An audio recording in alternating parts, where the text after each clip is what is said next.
आज हम बात करने जा रहे हैं उस संगठन की जिसने भारत की जमीन पर 100 साल पहले जन्म लिया और आज भी भारत की राजनीति, समाज और विचारधारा की दिशा तय करने में एक निर्णायक भूमिका निभा रहा है। नाम है राष्ट्रीय स्वयंसेवक संघ यानी आरएसएस। और आज का मौका भी खास है क्योंकि प्रधानमंत्री नरेंद्र मोदी ने आरएसएस के शताब्दी समारोह में हिस्सा लिया और इस अवसर पर उन्होंने कुछ बेहद अहम बातें कही। प्रधानमंत्री नरेंद्र मोदी ने कहा, आज महानवमी है, देवी सिद्धिदात्री का दिन है। मैं सभी देशवासियों को नवरात्रि की बधाई देता हूँ। कल विजयादशमी का पर्व है, न्याय पर अन्याय की जीत का प्रतीक। और ठीक ऐसे ही 100 साल पहले इस देश में आरएसएस की स्थापना हुई थी। यह कोई संयोग नहीं था बल्कि भारत की प्राचीन राष्ट्र चेतना का पुनर्जन्म था। उन्होंने आगे कहा, आजादी के बाद कई बार संघ को कुचलने की कोशिश हुई लेकिन आरएसएस मिटा नहीं बल्कि और मजबूत होकर उभरा। संघ कोई संस्था नहीं, यह एक राष्ट्र चेतना है, एक विचार है जो हर युग में अलग अलग रूप में प्रकट होता है। इस मौके पर सरकार ने 100 रुपए का स्मृति सिक्का और एक विशेष डाक टिकट भी जारी किया जिसमें एक ओर राष्ट्रीय चिन्ह है और दूसरी ओर सिंह के साथ वरद मुद्रा में भारत माता की भव्य छवि। यानी आज सिर्फ आरएसएस का उत्सव नहीं बल्कि एक विचार का उत्सव है, एक ऐसा विचार जिसने पिछले 100 सालों से भारतीय समाज को आकार देने का काम किया। लेकिन सवाल उठता है, ये विचार आया कहां से, क्यों इसकी जरूरत महसूस हुई और कैसे यह संगठन आज भारत के सबसे प्रभावशाली संगठनों में गिना जाता है। आइए समझते हैं आरएसएस की पूरी कहानी। सन 1925 नागपुर शहर, देश पर अंग्रेजों का राज, आजादी की लड़ाई जोरों पर, लेकिन साथ ही हिंदू समाज में बिखराव, जातिगत विभाजन और विदेशी प्रभाव से संस्कृति कमजोर पड़ती जा रही थी। इसी दौर में एक व्यक्ति डॉक्टर केशव बलराम हेडगेवार ने सोचा, देश की आजादी तभी टिकेगी जब समाज एकजुट होगा। अगर समाज टूटा रहा तो कोई भी ताकत हमें गुलाम बना सकती है।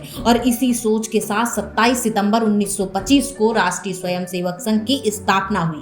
डॉक्टर हेडगेवार का लक्ष्य साफ था, हिंदू समाज को संगठित करना, उनमें अनुशासन, संस्कार और राष्ट्रभक्ति भरना, क्योंकि उनके अनुसार अगर हर व्यक्ति राष्ट्र की सेवा के लिए तैयार हो तो भारत फिर से विश्व गुरु बन सकता है। आरएसएस की पहचान बनी उसकी शाखाएं। सुबह सुबह पार्क में एकत्र होना, व्यायाम, परेड, गीत और राष्ट्रभक्ति की बातें। कोई राजनीतिक एजेंडा नहीं, कोई चुनाव नहीं, बस एक अच्छे राष्ट्र का लक्ष्य। धीरे धीरे शाखाएं पूरे भारत में फैलने लगी और एक नया संगठन तैयार हुआ, अनुशासित, समर्पित और राष्ट्रवादी स्वयंसेवक। डॉक्टर हेडगेवार के बाद संघ की कमान संभाली एमएस गोलवलकर ने, जिन्हें गुरुजी भी कहा गया।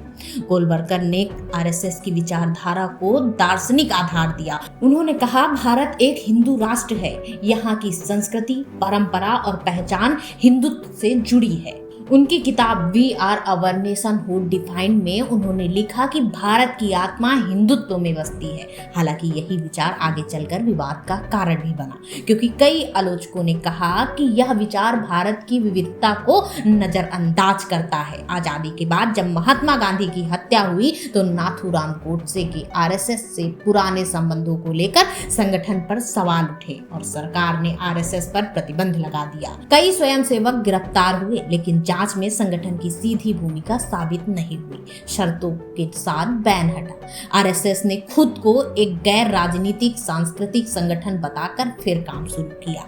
आगे के दशकों में आरएसएस ने राजनीति से दूरी बनाए रखी लेकिन विचारधारा का विस्तार जारी रखा। अखिल भारतीय विद्यार्थी परिषद, भारतीय मजदूर संघ, विश्व हिंदू परिषद और बाद में जनसंघ, फिर भारतीय जनता पार्टी जैसे संगठन आरएसएस की प्रेरणा से जन्मे। यानी आरएसएस सीधे राजनीति में नहीं उतरा लेकिन राजनीति को दिशा जरूर दी। 1975 में जब इंदिरा गांधी ने आपातकाल लगाया, आरएसएस के हजारों कार्यकर्ता जेल में डाले गए। इस दौर में आरएसएस को लोकतंत्र रक्षक की छवि मिली। 1977 में जब जनता पार्टी की सरकार बनी तो आरएसएस पृष्ठभूमि के कई नेता सत्ता में आए। फिर 1980 में बनी बीजेपी और इसी दौर में अयोध्या आंदोलन शुरू हुआ और आरएसएस, वीएसपी और बीजेपी एक साथ आए। राम जन्मभूमि आंदोलन आरएसएस की पहचान का एक बड़ा हिस्सा बन गया। 1992 में बाबरी मस्जिद विध्वंस के बाद आरएसएस को दोबारा विवादों के केंद्र में लाया गया। सरकार ने एक बार फिर बैन लगाया, लेकिन बाद में हटाना पड़ा। इसके बाद के वर्षों में आरएसएस का फोकस सांस्कृतिक राष्ट्रवाद के साथ साथ सेवा कार्यों पर गया। सेवा भारती, वनवासी कल्याण आश्रम, विद्या भारती जैसे संगठन देश भर में शिक्षा, स्वास्थ्य, आपदा राहत और सामाजिक उत्थान के क्षेत्र में काम करने लगे। 2001 के भूकंप, 2013 के उत्तराखंड बाढ़ या कोविड के समय आरएसएस के कार्यकर्ताओं ने बड़े पैमाने पर राहत कार्य किए। आज 2025 में आरएसएस अपनी शताब्दी मना रहा है। 100 साल का इतिहास जिसमें संघर्ष भी है, विवाद भी है और योगदान भी। आरएसएस के समर्थक कहते हैं ये संगठन भारत की आत्मा को फिर से जागृत करता है। वहीं आलोचक कहते हैं यह विविधता को एक रूपता में बदलने की कोशिश है। लेकिन एक बात तो तय है, आरएसएस को नजरअंदाज नहीं किया जा सकता, चाहे सहमत हो या असहमत। आज भारत की राजनीति, समाज और संस्कृति पर आरएसएस का असर गहराई तक है। मोदी का बयान इस मायने में अहम है क्योंकि उन्होंने खुले तौर पर कहा संघ को मिटाने की कोशिश हुई, लेकिन यह मिटा नहीं। यह बात सिर्फ एक संगठन के लिए नहीं बल्कि एक विचार के लिए कही गई है और सच भी है। विचारों को मिटाया नहीं जा सकता, वे समय समय पर रूप बदलकर सामने आते हैं। आज जब देश अगले 100 साल की यात्रा की ओर बढ़ रहा है तो आरएसएस जैसे संगठन को भी अपने इतिहास से सीखते हुए समाज के हर वर्ग को साथ लेकर चलने की चुनौती है। क्योंकि भारत सिर्फ एक संस्कृति का देश नहीं बल्कि विविधताओं की संगम भूमि है। अगर संघ इस विविधता को शक्ति बना सके तो वाकई अगली सदी भारत की हो सकती है। तो आज के इस खास दिन पर जब संघ के 100 साल पूरे हो रहे हैं तो हम इतिहास को सलाम करते हैं और भविष्य से सवाल करते हैं, क्या आने वाला भारत एक विचार पर टिका रहेगा या विविध विचारों के संगम पर आगे बढ़ेगा? यही सवाल आने वाले समय का जवाब तय करेगा। नमस्कार।